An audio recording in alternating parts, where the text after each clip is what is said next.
반갑습니다. 찬이쌤입니다. 이번 영상에서는 유럽의 백지도에 대해서 알아보도록 하겠습니다. 자, 선생님이 유튜브에 백지도 특강을 자주 올려드리고 있는데요. 자, 이 백지도 특강을 통해서 막 여기 있는 나라들의 이름을 외우시라고 하는 거, 물론 외우시면 좋습니다만 외우기보다는 내가 딱 그 나라를 들었을 때 대충 여기쯤 있겠구나 라는 거, 그리고 그래, 이쯤 있는 나라들의 특징은 어떤 게 있었지, 이런 거를 좀 쉽게 유추할 수 있게 도와드리려고 영상을 제작하는 겁니다.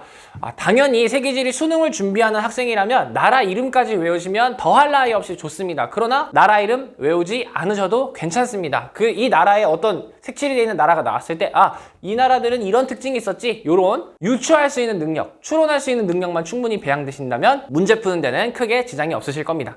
자, 일단 선생님이 나라 이름을 한번 유럽에 쫙 정리를 해드리도록 하겠습니다. 나라 이름이 어떻게 되고 이 나라가 여기 있었구나 라는 걸 한번 자세히 지도를 통해서 알아보겠습니다. 자, 먼저 일단 우리가 알 수 있는 나라, 진짜 딱 보면 바로 한눈에 띄는 나라가 있습니다. 그게 어디냐면 여기 있는 섬나라예요.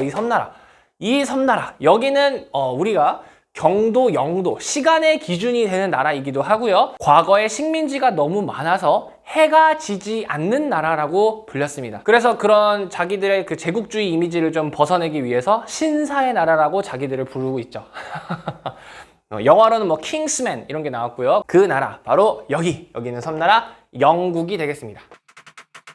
영국. 자, 여기 지금 영국이라는 섬 옆에 조그만 섬 하나 보이실 거예요. 여기 위에까지, 요거까지 다 영국입니다. 여기까지 영국.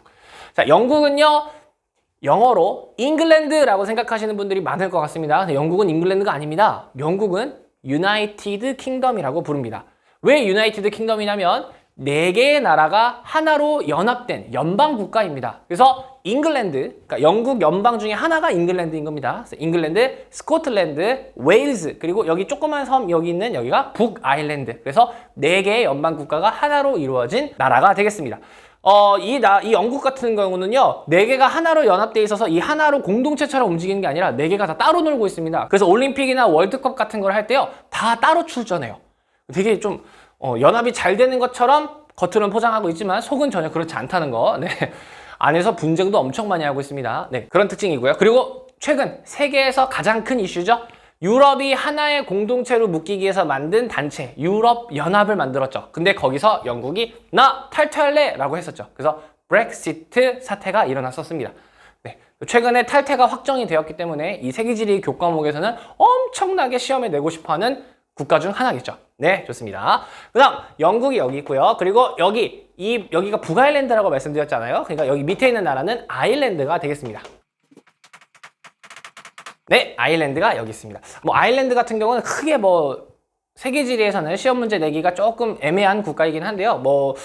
아일랜드의 큰 특징 중에 하나라면 감자 기근이 있죠. 감자 기근이 있어서 대규모 사람들이 이동해 간 곳이 미국이다라는 거. 네, 그 정도 특징? 네, 아무래도 세계지리보다는 세계사 쪽에서 좀 더 내고 싶은 나라가 아닐까 싶습니다. 네, 그리고 섬나라 한 김에 위에 있는 섬나라 한 번 더 하겠습니다.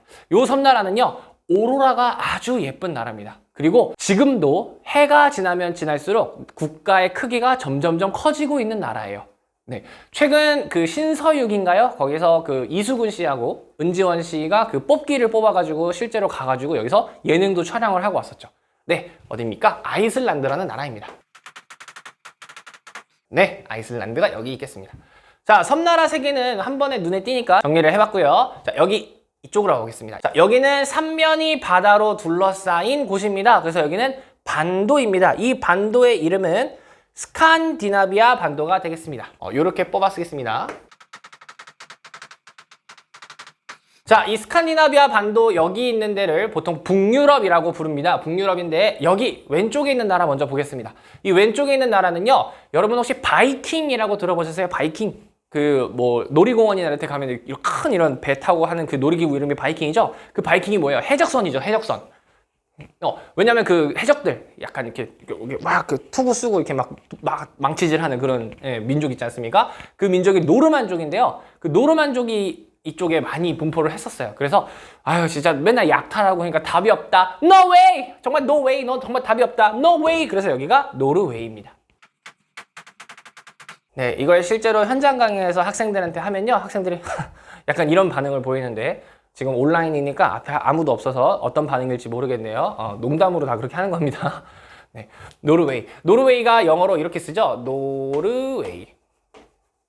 네, 그래서 노르만족이 세웠다 이겁니다. 노르만족을 여기 나라 이름에 넣어놨죠. 네, 그다음 여기 오른쪽에 있는 나라는요. 우리나라에 이제 유명한 기업 하나가 들어왔죠. 이케아. 그리고 뭐 자동차 브랜드로는 뭐 볼보. 그리고 축구 선수는 뭐 질라탄 이브라이모비치 이런 선수가 있는 나라입니다. 바로 스웨덴이 되겠습니다. 스웨덴이 여기 있습니다. 네, 그리고 오른쪽에 스웨덴의 오른쪽에 여기 호수가 굉장히 많죠. 과거에 빙하로 둘러싸여 있어서 빙하 호수가 엄청나게 많은 나라입니다. 여기는 우리가 먹고 있는 자일리톨의 원산지이기도 하고요. 그리고 크리스마스의 주인공은 아니죠. 크리스마스의 우리가 바라는 사람 산타클로스가 탄생한 곳이기도 하죠. 바로 핀란드가 되겠습니다. 핀란드는요 영어로 이렇게 핀란드라고 쓰죠.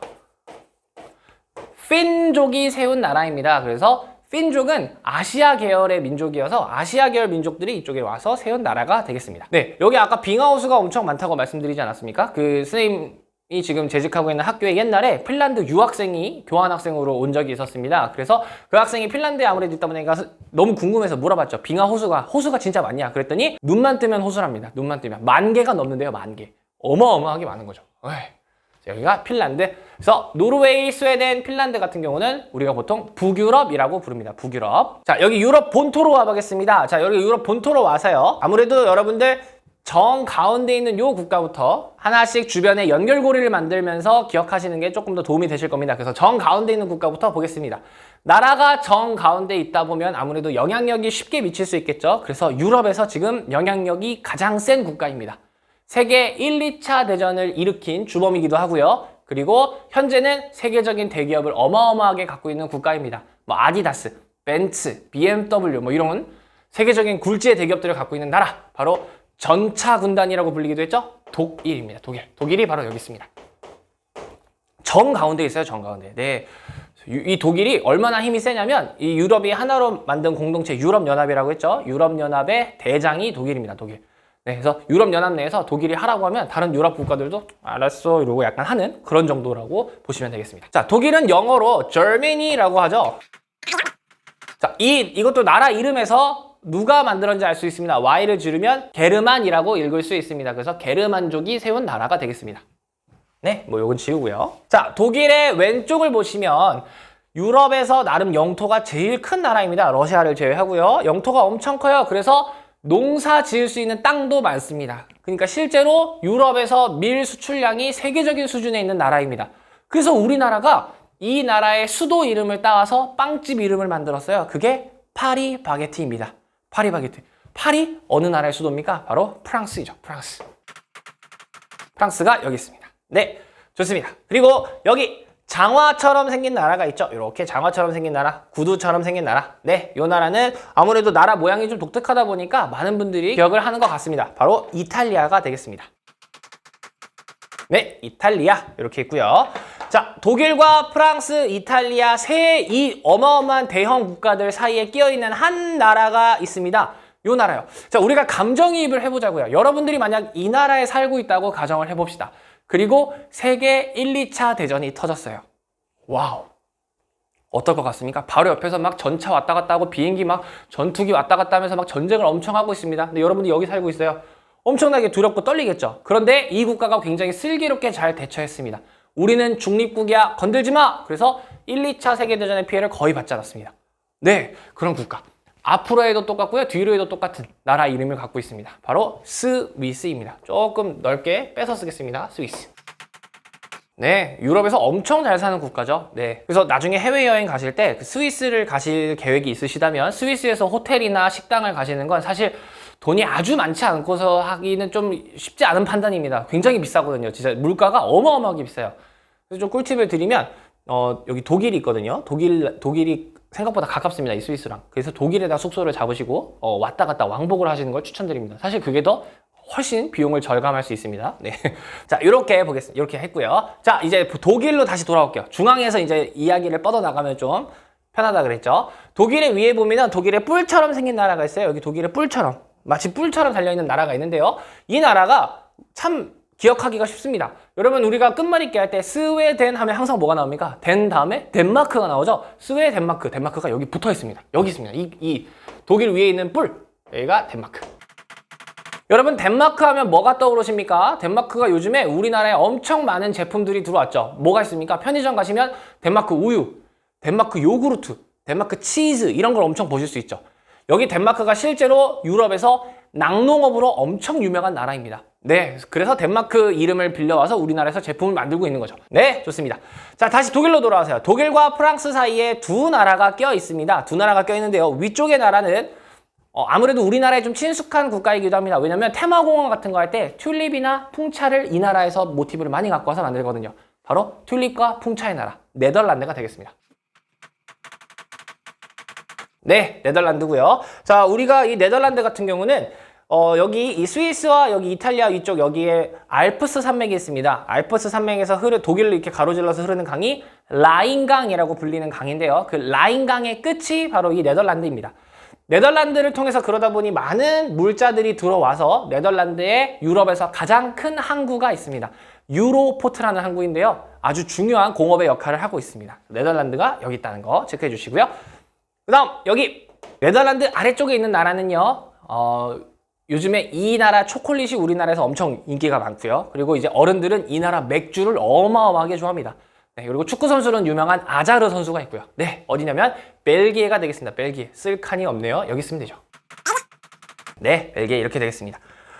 나중에 우리가 이제 유럽 뒤쪽에 세계지리에서 유럽 단원을 가면 분쟁을 배울 건데요. 사실 이 위치만 기억하고 있으면 벨기에가 왜 싸우는지도 유추할 수 있습니다. 위쪽은 네덜란드고 아래쪽은 프랑스다 보니까 벨기에가 위쪽 지방은 네덜란드어를 쓰고요. 아래쪽 지방은 프랑스어를 씁니다. 그러니까 언어가 다르니까 서로 문화도 다르겠죠. 살아왔던 풍습도 다르겠죠. 그러다 보니 싸우는 거죠. 그래서 벨기에가 국가 내의 분쟁이 어마어마하게 심하게 진행되고 있습니다. 네, 뒷단원 백지도 특강에서 또 자세하게 다루도록 하겠습니다. 분쟁 파트는. 자, 이렇게 정리를 하겠고요. 여기 사이에 이제 리히텐슈타인이나 뭐 룩셈부르크 이런 나라들 있는데 사실 진짜 눈에 보이지 않지 않습니까? 제가 지금 백지도 특강을 찍는 이유는 여러분들의 수능 시험을 위해서 도움을 드리는 거니까 사실 리히텐슈타인하고 룩셈부르크는 시험에 내기가 지역성이 아주 뚜렷하지 않습니다. 그래서 여기서도 생략을 하도록 하겠습니다. 자, 그 다음 독일로 다시 돌아오겠습니다. 독일의 아래쪽 그리고 스위스의 오른쪽에 보면 여기 이렇게 쭉 길다랗게 하나 나라가 있습니다. 여기는 과거 모차르트나 베토벤이 활동했던 유럽에서 음악하면 이 나라를 빼놓을 수가 없습니다. 클래식의 고장이죠. 바로 오스트리아가 되겠습니다. 오스트리아. 네, 오스트리아 이렇게 있습니다. 네, 오스트리아. 네, 좋습니다. 이제 다시 이쪽으로 와보겠습니다. 여기는 지금 보시면 프랑스 아래쪽에 보시면요. 요렇게도 삼면이 바다로 이루어져 있습니다. 여기도 반도입니다. 여기 반도 이름이 이베리아 반도입니다. 이베리아 반도. 자, 이베리아 하니까 약간 이베리코 생각나지 않으세요? 요즘 우리나라의 이베리코 고기가 굉장히 유명한데요. 이베리코 고기, 도토리를 먹인 돼지들이죠. 그거 어디서 온 겁니까? 바로 스페인에서 온 거죠. 바로 여기입니다. 여기에 있는 큰 나라가 스페인이 되겠습니다. 스페인. 가끔 학교에서 수업하다 보면요. 엉뚱한 질문을 굉장히 많이 받는데 엉뚱한 질문 중에 하나가 이제 선생님 태국의 수도는 타이인가요? 라고 물어봤던 친구입니다. 진짜 그거는 들을 때마다 당황스러운데요. 스페인도 같은 말이 있습니다. 그러니까 태국을 타이라고 부르듯이 태국을 타이라고 부르듯이 스페인을 에스파냐라고 부릅니다. 네, 스페인의 수도가 에스파냐가 아닙니다. 같은 말입니다. 같은 말이고요. 자, 그 다음 여기 왼쪽에 스페인의 왼쪽에 직사각형으로 이렇게 길다란 나라가 있습니다. 여기는요 정말 유명한 축구 선수죠. 크리스티아누 호날두가 나왔던 나라입니다. 바로 포르투갈이 되겠습니다. 포르투갈 이렇게 체크하시면 되고요. 그 다음 이탈리아의 이쪽 오른쪽으로 와보겠습니다. 오른쪽으로 와보시면요 여기도 이렇게 삼각형 모양으로 반도입니다. 반도. 이 반도의 이름은 발칸 반도라고 부릅니다. 이렇게 생겼습니다. 이렇게 반도죠? 이렇게 반도. 여기가 발칸 반도입니다. 여러분 혹시 발칸포라고 들어보셨어요? 이렇게 무기 중에 발칸포, 바주카포 막 이런 말을 많이 쓰는데요. 발칸 반도의 별명이 유럽의 화약고입니다. 이름값을 하는 거죠. 뭐 이름은 그런 뜻은 아닙니다만 우리가 기억하기 편하게 발칸포처럼 어마어마하게 싸우고 있는 반도예요. 네, 좀 이따 설명하겠고요. 이 발칸 반도의 가장 아래쪽에 국가 하나가 있습니다. 요 국가가 우리가 알고 있는 뭐 테스형, 소크라테스형, 네, 그 다음에 아리스토텔레스, 피타고라스 이런 사람들이 나온 나라죠. 바로 그리스가 되겠습니다. 자, 좋습니다. 이렇게 쌤이 지금 정리를 했는데요. 아마 지금 이 영상을 보시는 분들은 지금 선생님이 쓴 나라들은 정말 한 번쯤은 들어보셨을 겁니다. 그쵸? 사실 처음 듣는 나라는 없으실 거예요. 왜냐하면 그만큼 세계적으로 영향력이 큰 나라들이기 때문이죠. 즉, 지금 쓴 나라들은 유럽에서 잘 사는 나라들이라고 보시면 되겠습니다. 물론 그리스는 최근에 금융위기 때문에 좀 어려움을 겪기도 했지만 여러분들이 이렇게 인지도가 있다는 거는 과거 잘 나갔던 그리고 지금도 잘 나가는 나라들이기 때문이죠. 네, 좋습니다. 이렇게 체크하고요. 다른 색깔로 이제 나머지 나라들을 체크해 보겠습니다. 자, 이제 독일이 이렇게 있고요. 독일에서 마치 데칼코마니처럼 이렇게 뒤집어서 또 거의 비슷하게 생긴 나라가 있습니다. 이렇게 딱 대칭처럼 생겼죠. 이 나라는요. 독일과 앙숙인 나라입니다. 마치 우리와 일본의 관계 같은. 네, 그래서 여기 독일이 어마어마하게 식민 지배를 하고 아우슈비츠 수용소 막 학살하고 사람들 학살하고 막 그랬던 곳이죠. 근데요, 일본은 우리한테 식민 지배한 거에 대해서 뭐 사과를 하거나 뭐 그러지 않지 않았습니까? 근데 여기 독일의 수상이 이 나라에 가서 희생자들의 묘비 앞에서 무릎을 꿇고 눈물을 흘리면서 사과합니다. 선조들이 했던 잘못을 사과하겠습니다. 그러니까 이 나라가 여기에 마음을 조금씩 열기 시작합니다. 그런 나라입니다. 그리고 어른들은 이 나라를 잊을 수가 없어요. 왜냐하면 2002년 월드컵에서 우리의 첫 희생양이었습니다. 우리에게 월드컵 첫 승을 가져다 준 나라. 네, 바로 폴란드가 되겠습니다. 폴란드. 네, 이렇게 되겠고요. 그 다음 여기 독일과 폴란드 아래쪽에 이렇게 독일을 마치 이렇게 화살표로 찌르는 듯한 나라가 있습니다. 화살표를 이렇게 찌르는 듯한 나라. 이렇게 찌르는 것 같죠? 이렇게. 네, 여러분 사람을 이렇게 찌르면 어떻습니까? 약간 이러잖아요. 찌르면 이러잖아요. 그래서 체코. 생각보다 오프라인 학생들은 이 드립을 좋아합니다. 예, 체코입니다. 여러분이 가고 싶어하는 프라하가 여기 있는 곳이죠. 네. 그 다음 체코 아래쪽, 오스트리아 오른쪽, 폴란드의 아래쪽 여기 붙어있는 나라가 슬로바키아가 되겠습니다. 이렇게 빼서 할게요. 슬로바키아. 네, 사실은 이 체코하고 슬로바키아는 하나의 나라였습니다. 체코슬로바키아라는 나라였는데요. 내부에서 이제 서로 다르다는 이유로 분리 독립을 했습니다. 그래서 체코 따로, 슬로바키아 따로 이렇게 독립을 하게 되었습니다. 자, 그 다음 여기 슬로바키아 아래쪽에 있는 나라. 이 나라는요, 1년 내내 배고파. 헝그리. 그래서 헝가리예요. 자, 여러분 드립으로 한 거지 실제로 배고픈 나라가 아닙니다. 유럽에서 굉장히 비옥한 토양을 갖고 있는 나라예요. 헝가리 오른쪽에 있는 나라. 이 나라는요, 루마니아가 되겠습니다. 루마니아. 자, 루마니아도요, 이 이름에서 어떤 민족이 세웠는지 알 수 있습니다. 루마니아는 어떻게 쓰냐면 요렇게 쓰더라고요.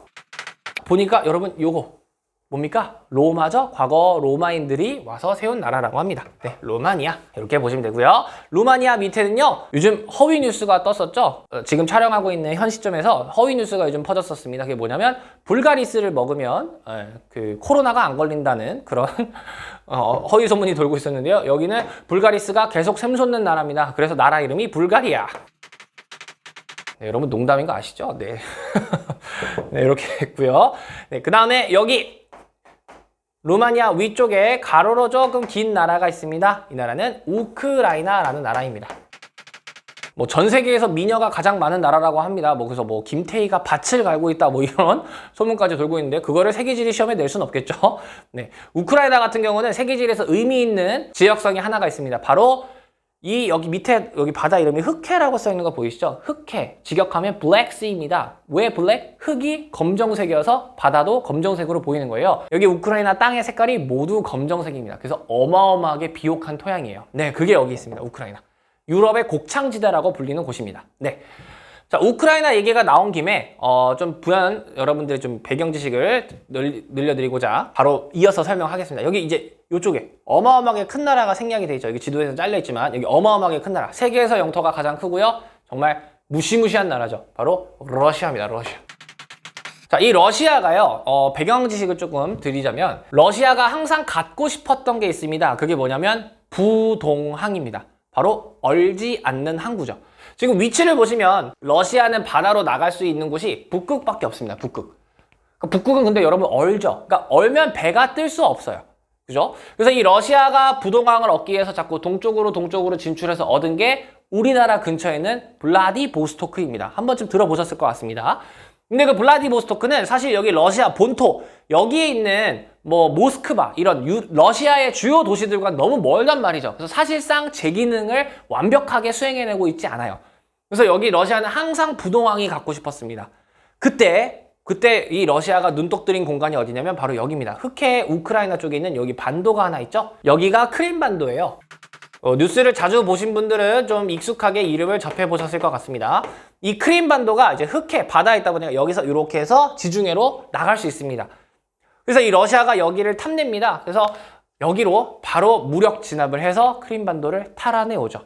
네, 물론 그 과정에서 많은 정치적 과정이 있습니다만 러시아가 실질적으로 여기 크림반도를 정말 갖고 싶어 했던 이유는 바로 부동항 때문입니다. 부동항.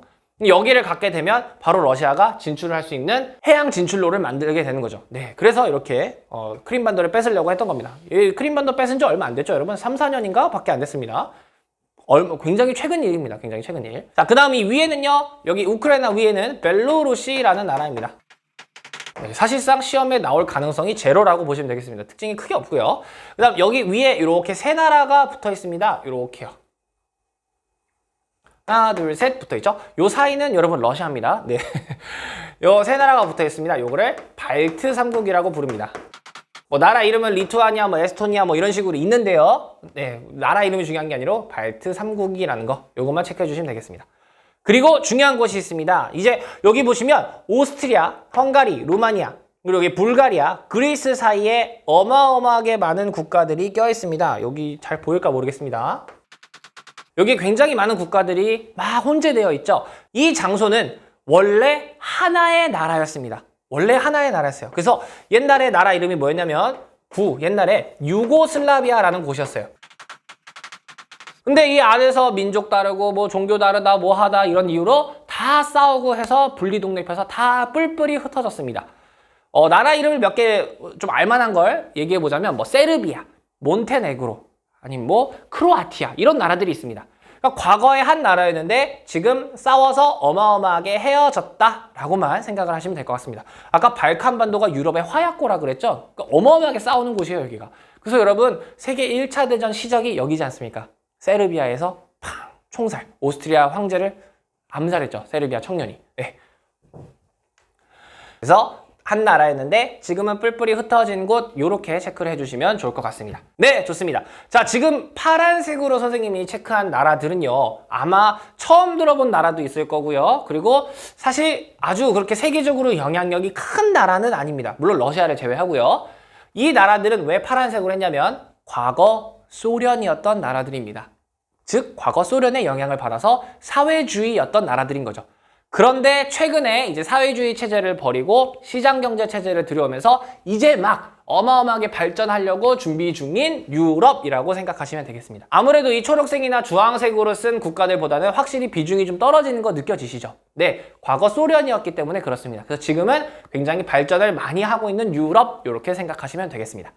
자, 그리고 초록색으로 쓴 유럽들은요, 북서부 유럽이라고 불리는 국가들입니다. 소위 말하는 유럽의 선진국들입니다. 유럽 중에서도 그나마 정말 잘 살고 있는 국가들이라고 생각하시면 되겠고요. 이 밑에 주황색으로 쓴 국가들은 지중해 연안에 있는 국가들입니다. 그래서 여기는 남부유럽이라고 불리는 국가들입니다. 네, 그리고 이 파란색은 유럽의 동쪽에 있죠. 그래서 동부유럽이라고 불립니다. 그래서 나 이번에 동부유럽 가 그러면 이쪽 동네 갔다 온 거예요. 나 이번에 남부유럽 여행 갔다 와서 그럼 이쪽 동네 갔다 온 겁니다. 나 북부유럽 갔다 와서 북유럽 여기, 나 서부유럽 갔다 와서 여기 갔다 온 겁니다. 네, 좋습니다. 자, 유럽의 나라 이름을 조금 살펴봤고요. 이제 유럽의 지형 조금 살펴보고 마치도록 하겠습니다. 자, 일단 유럽의 지형이니까 큰 산맥부터 살펴봐야겠죠. 큰 산맥, 바로 이 이탈리아와 스위스 사이의 산맥이 쭉 지나갑니다.